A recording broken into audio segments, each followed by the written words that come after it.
Welcome back to another episode of the Career Vault podcast. And today I'm here with one of our most inspiring clients, Jess Baillie.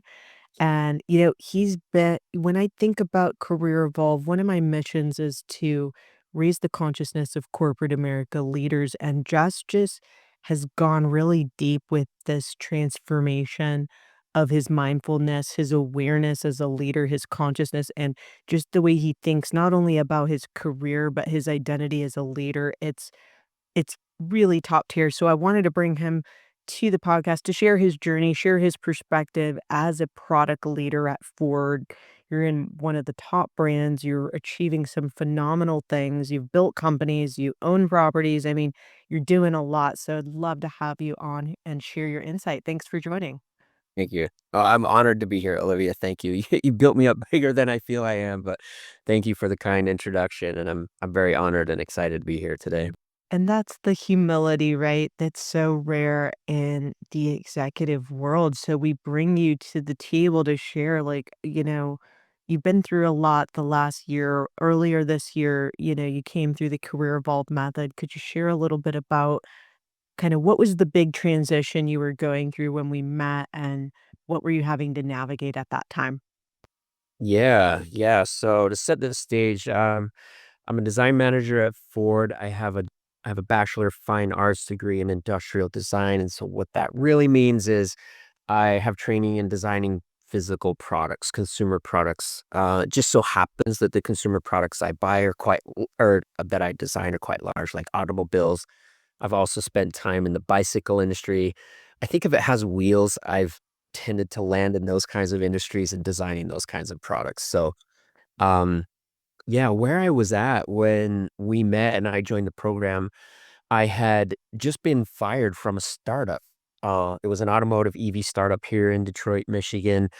And there's kind of a funny story we can get to later on, hopefully, as we chat today about that. But so I was unemployed, um, burning through my savings. I was asking my parents for monthly help in money to pay the bills, going through divorce with my wife and business partner. We at the time, and we still own a salon. At the time, the salon was losing about $10,000 a month. Had a rental property that was vacant that needed to get rented, and also was looking for work, which is we all know is a full time job. So that's kind of where I was when I signed on with Career Evolved and took some of my last bit of savings, frankly, to join the program. But after it was about literally it was it was kind of a That's quite a it leap was of, definitely a burn the boats yeah, I situation. mean, what made you take that kind of leap of faith at that point? I've always believed that an investment in yourself will always pay off. An investment in yourself will always pay off. If I don't eat a brownie, if I go to the gym, if I get an education, or if I take a training, it will pay off, right? If I, do things to invest in myself, those things will always pay off. So, um, yeah, I just felt after 8 months of job search that something wasn't working, and I was looking to take on additional insights and put myself into new places where I could meet people and hear new things and get new training and just stay fresh in my job search. That's phenomenal. I mean, just your level of what you were going through, just mentally, emotionally, spiritually, just all of it. I mean, that's a lot for 1 year. So, you came in and you then were coming into the toughest job market in a decade, right? So it's like you're in a tsunami storm. And one thing that really surprised me about you is when you speak to our group in our sessions, you were so calm and you were just so at peace and you were so trusting of the process. So, can you tell me about this mindset work? Because obviously you took this really seriously and you went deep with it, but it took you to a level of detachment and I think surrender that we haven't really seen before. So, I mean, that's the gift of hitting rock bottom, right? You have nothing left to fear, but I'd love to hear what you were thinking. Mhm. I really latched on to the daily rituals that you get at the very beginning of the program, and I took those things as like an additional component to stuff that I was already deeply working on in terms of mindfulness, meditation, and there's just a whole universe of learning that on that subject. But um, so I was at a point where I was feeling quite low, having lost my job. I was fired from a startup for not doing enough in that environment. And anyone who's been in a true startup knows that they're very demanding. And so I have all the grace in the world for anyone who's been let off from that kind of environment. And I'm here to tell you you're good enough, just so you know. But I had been dealing with a lot of feelings of failure in my personal life and my professional life everywhere. I was having deep feelings of failure. And so I was doing a lot of mindfulness and meditation work, breath work, and just learning to untether from these emotions that can drive us under. And then I really appreciated the gratitude journal, the daily rituals, the 50 reasons why you're amazing and why you are a person of deep value. And I incorporated those things as well. And those were really nice and they helped kind of center and calm me coming into the weekly group calls and seeing that I'm not alone and talking with other people. That's super helpful and calming to kind of answer your question.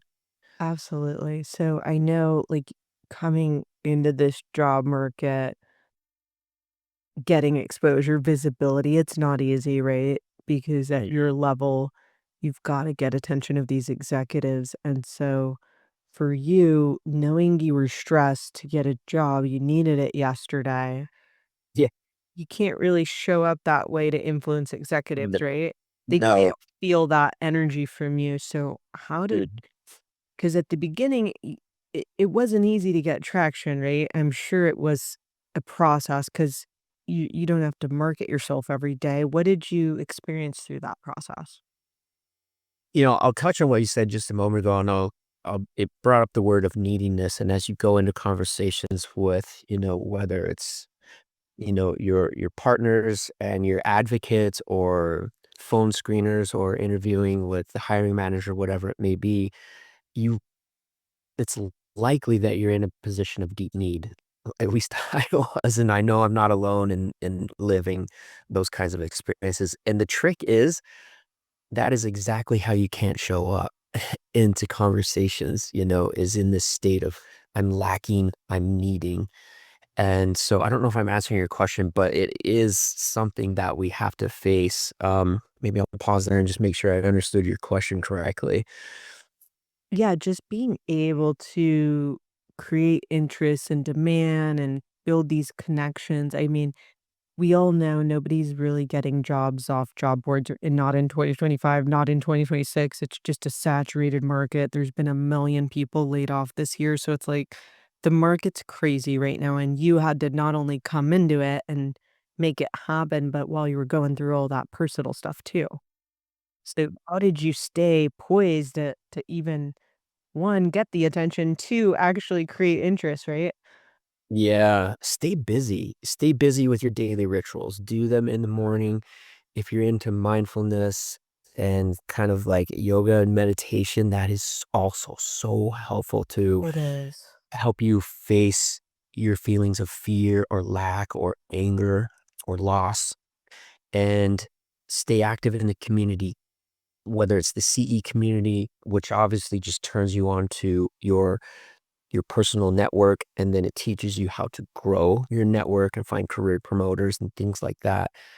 Stay active, stay busy, I think is the key. Of course, give yourself grace for a moment of I need a nap, you know? Seriously. Uh, and I need to take a walk or go for a bike ride. Like, give yourself grace for those moments.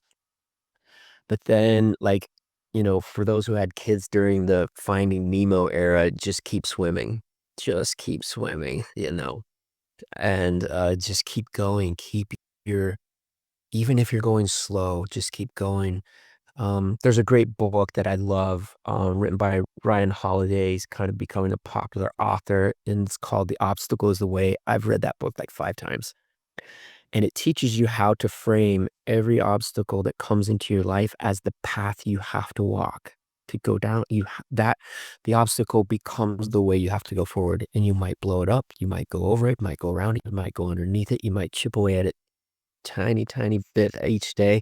But whatever obstacle is lying in your path is the way you have to go forward. And so just keep moving. So one thing that I noticed you did really well is although you were dealing with high stress, high pressure financially, right? You still managed to stay in a mindset of abundance. And we talk a lot about this at Career Vault, but the reality is, like, that's really tough to do. So, It is. you practiced on a deeper level. It sounds like you're really into stoicism, mindfulness practices, and, even though most people, their whole identity is in their work, right? So, how did you maintain that center, that grounded presence? Yeah, the abundance mindset is so important. Like, reviewing your 50 reasons why is like a really good daily practice. Reviewing your gratitude journal and doing your gratitude journal every day. Oh my gosh, that will center you because in your lowest moments, the things you put in your gratitude journal are going to be pretty basic, but they're not. They're essential and they're important. And just remembering that, things are good. I remember just like going to bed at night living and feeling terror, but I would just sit in my bed and just be grateful that I was laying in a bed and that my sheets were comfortable, like go to that level and like there is abundance. Like my electricity's still on, thank God, thanks to my parents, at that time. Go to that place of gratitude for those kinds of things and relish them. It will help you get out of the mindsets that we face throughout the day as we're trying to get doors open to us and create opportunities for ourselves. Sit with those things that you're grateful for and relish them, however simple they may be. Yeah. That is so huge because it's so easy to kind of be in that more survival mindset and you can't break through when you're in that, we call it level 1 and level 2 energy. So it's Yeah. like for you, I just was shocked at how calm and I guess inspiring you were to the whole community when you weren't even in a Thank you. great place. You were giving to everyone in this community and I'd love to hear how that served you because so many people are confused. They're like, "Why is everyone gonna help in this community? Why would they help?" And that's a scarcity transactional mindset, right? And you Yeah. were not in that, even though most people in your shoes would be, right? Yeah. It's funny you touch on that. That's a really good point. My nature is I really enjoy connecting with people. It's how I get a deep sense of satisfaction. And so connecting with other people through the community was huge for me. And being able to go into conversations and listen to people and what they're going through, just be a listening ear, if nothing else, in the CE community and just showing up. Calling meetings where I could listen to people and they could listen to me and we could somehow maybe help each other. And if not, just be a listening ear to each other. There is something about service, even in the smallest degree and for the shortest amount of time, I think helps you remain centered. And so I don't know that I was perfect, but I definitely enjoyed all of the connections that I had, all of the one-on-one conversations that I had, all the sidebar conversations that I had within the CE community with the wonderful and amazing people that I met in the CE community. Um, that really just to show up and be a listening ear was nice. For me, it made me feel good. Helped me keep in perspective, like, oh my gosh, that person's story. Oh my gosh, look at that person's story. And here I'm thinking my story's bad. Well, I'm not alone. I'm just one of 8 billion people who has problems. Okay, so maybe maybe my life is just kind of normal and not that bad, even though I was kind of going through some dire circumstances. There's a lot of people out there who are struggling too, and so showing up where you can, giving a little bit of service or a listening ear, I think is crucial to our health. And I think it recharges us a little bit and then enables us to come forward in moments that matter for our career and show up with some energy and some abundance. Yeah, absolutely. And you're not alone. I mean, obviously, I talk to a lot of people, but so many people are getting hit with layoffs where they're just completely getting wiped out financially because it's Yeah. the toughest job market we've seen in a decade. So it's like if you're talking to someone right now that they're just feeling like you were, where they're at rock bottom, they're losing hope, they don't see the light, like what, and they have to compete in this job market, what would you say to them? This is where I would kind of get into the ego and these three negative emotions that will take us down. And what you were talking about makes me think of fear and anxiety, right? I am not in control of my income. I have anxiety and I have deep fear because I'm unemployed. I do not have control. And in those moments, I think we need to start asking ourselves, why am I afraid? And it sounds like a really dumb question. Like, Jess, I'm afraid because I can't pay my bills, bro. That's why I'm terrified. And I'm here to say, I know that feeling. What you actually have to overcome isn't the fear of paying your bills. That's real. I think what you have to overcome is being okay that you're not in control right this moment. And when you can do that, I think that's when a sense of peace and ability to carry on, show up with abundance, mindset, stand in the doctor frame because you are a fucking doctor. Excuse my language, but whatever skill you have, whatever your training is, whatever your job is, whoever's listening to this, you're a professional with a lot of training. You're probably degreed, multiple degreed. You're a doctor within your sphere. So getting into those 50 reasons why, being okay that you're not in control.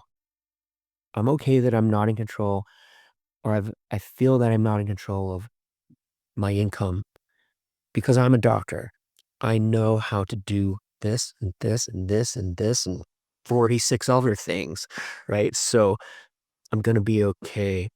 So whether you're fearful or you're angry that you lost your job and you felt entitled to something, there's a whole nother thing you can drill down in there and be like, you know what? This job, this house right here is owned by the bank, right? It's not even my house, and I'm paying a mortgage on it. So this house isn't even mine, right?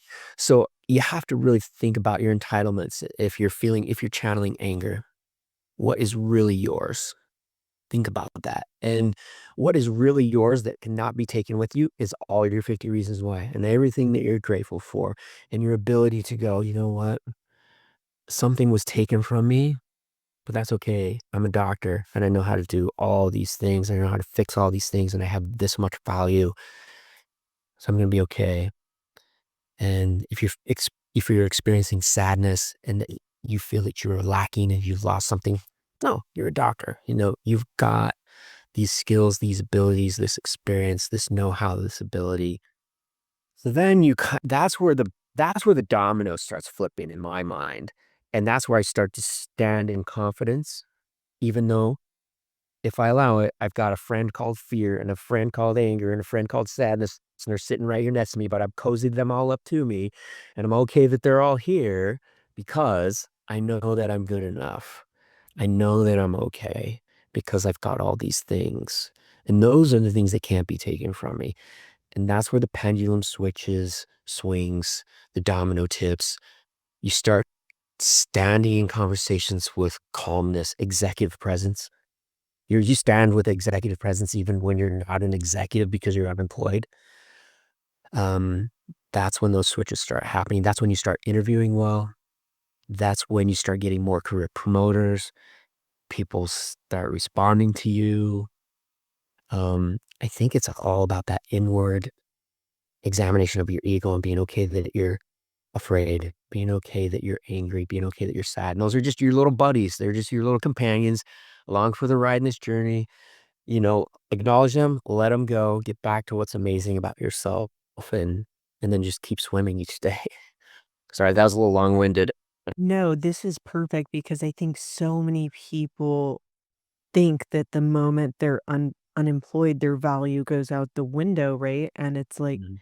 no, that's the belief about it because you gave all the power to the company or the Yeah, title.